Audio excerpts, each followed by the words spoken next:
Să vorbim pe bune despre mine. Alerg de când mă știu. Așa m-au și sculptat. În piatră, în marmură, în lemn sau în bronz, cu aripi prinse de glezne sau de mijloc, sau de păr. Chiar și pe vremea când nu exista încă războiul stelelor și femeile așteptau cu minți în peșteră, eu o țineam într-o alergătură.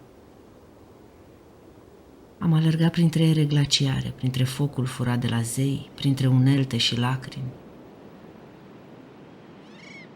Am alergat până când suflul meu s-a făcut unul cu pulsația pământului de sub mine. Am alergat și am îmbătrânit. Am lăsat în urmă revoluții. M-am strecurat printre dărâmături. Am ocolit gropi. Am vărsat lacrimi pentru cei morți și sudoare pentru cei vii. Alergam printre secole de opresiune și rușine, cu sânii căzând și înflorind la loc ca pe un copac când vin și trec anotimpurile. Cu privirea încețoșată, printre blocuri din ce în ce mai înalte, capcane din ce în ce mai cumplite, fără să-mi pese. Și când cineva mă întreba când mă voi opri, răspundeam: eu o să mă odihnesc pe lumea ailaltă.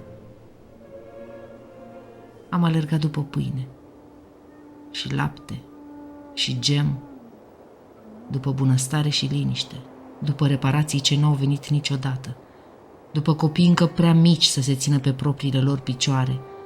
Am muncit în construcții, în îngrijirea bătrânilor, în agricultură.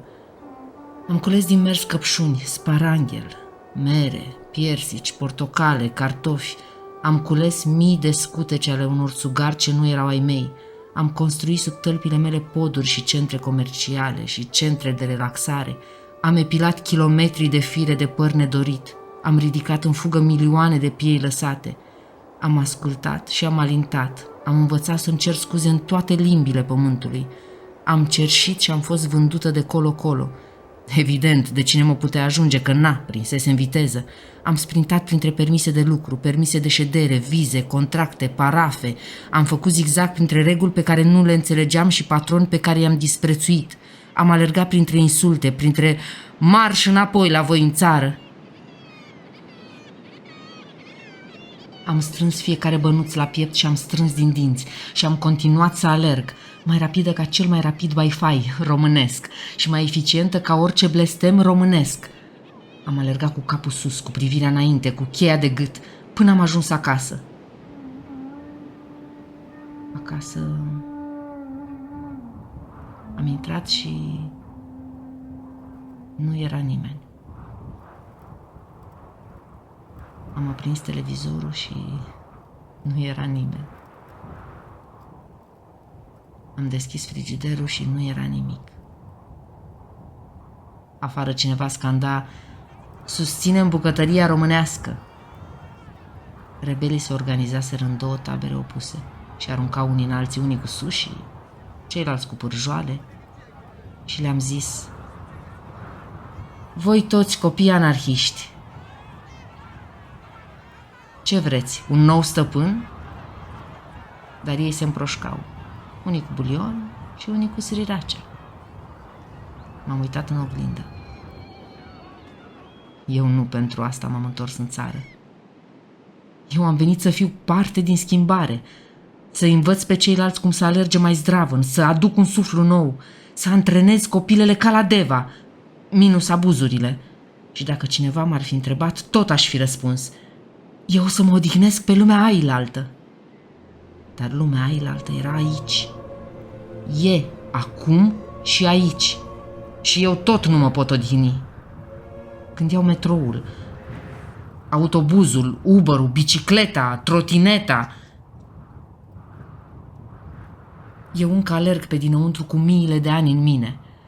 Alerg printre dezvoltatori imobiliari, Westgate, 21 Residence, Grand Via Park, Rotar Park Residence, Western Skyline, Easter Promises.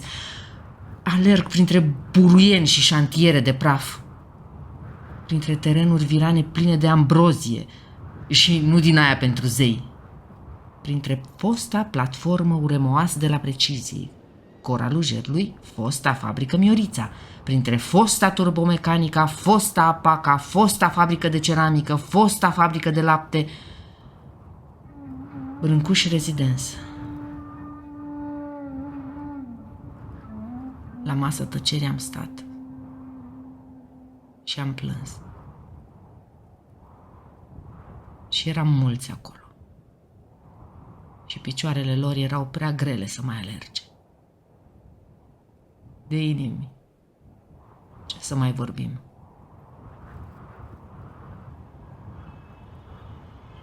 În 2021 trăiau în străinătate oficial, cu reședință sau domiciliu, 5.705.942 de români.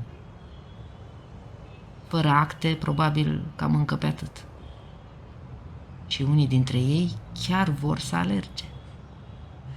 Dar pe bandă, înăuntru, la termostat reglat la 27 de grade Celsius, indiferent de anotimp, într-un cub mic și etanș dintr-un ansamblu rezidențial, cu porția de Reels picurând în vene.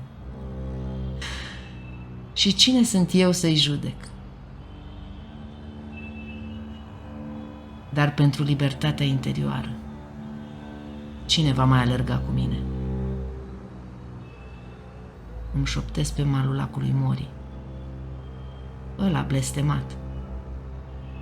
Și picioarele mele, când lovesc pământul, produc fisuri și falii tectonice. Mai sar odată! Falia se mărește ca un oftat. Nu se poate ca asta să fie totul. Îmi șoptesc picioarele pe ultima lor 100 de metri, furioase, încăpățânate. Hai măcar la Valea Cascadelor, să ne hlizim la Talcioc. Și picioarele mă poartă într-acolo. Dar acolo, de fapt, e mai mult Valea Plângerii. Iar bazarul cu amintiri mă face să vreau să alerg de-a curmezișul tuturor tarabelor și a tuturor ridurilor și a toată nostalgia inutilă a unor vremuri care doar pare că au apus. Alerg înapoi. Complex apusului. Apus de soare. Viforul. Și la final, poate luceafărul.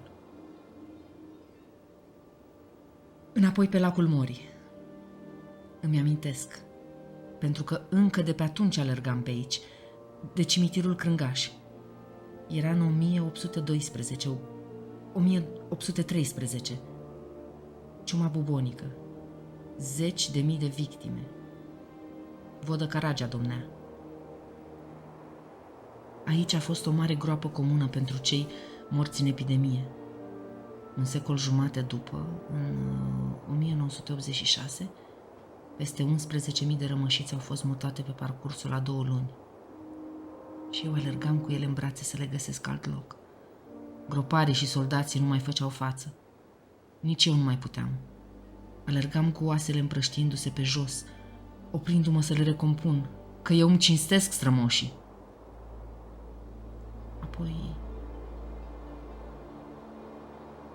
Apoi au intrat buldozerele. Nu mai era timp de detalii. Lamele lor au sfârtecat locurile de veci care nu fusese rămutate.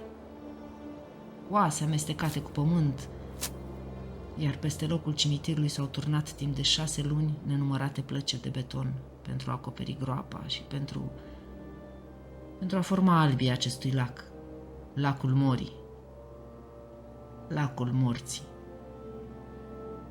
Eu am alergat atunci pe sub apă și sub plăcile de beton și am încercat să calmez spiritele. Și spiritele au alergat cu mine. Pescarii povestesc că în anumite nopți apar 10 de luminițe pe luciul apei, iar alte ori aud în larg un vuiet care aduce plâns de departe. Dar ce încredere poți să ai în pescari?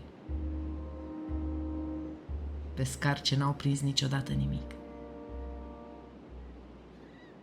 Pentru cine întreabă, sunt mama ta, sunt bunica ta, sunt mătușa ta, sunt fiica ta, sunt mama răniților, slugă la 2 stăpâni, sunt eternul feminin, sunt sora ta de cruce. Și tot aș răspunde, ce să fac, mamă? Alerg.